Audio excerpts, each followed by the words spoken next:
Welcome back to another day of holiday recipes. I'm Jehan, and today I'm going to share with you a recipe for pigeon peas and rice or gungo peas and rice. My husband's Jamaican and this tends to be a dish that they enjoy at Christmas, so let's get started. I'm starting with a pot over medium heat, and then I'm going to add about a tablespoon of butter. Once the butter melts, I am going to add crushed garlic and ginger and let it saute for just about a minute or two.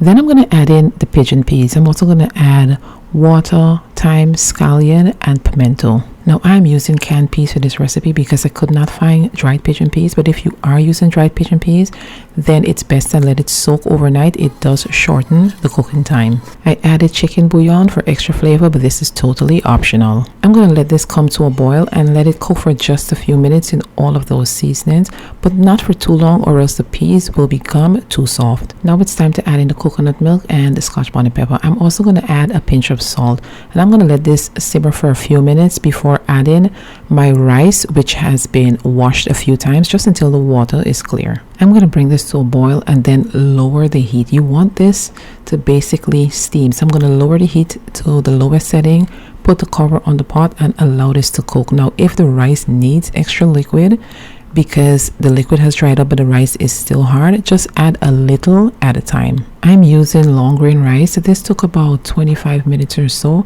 and I like to turn off the heat and just let it sit with the cover on for an additional 10 to 15 minutes. And that's it. We have nice, fluffy, perfectly cooked pigeon peas and rice. This is a great addition to any holiday dinner. Let me know if you do try this recipe. Don't forget to like, subscribe, and I'll see you in the next one.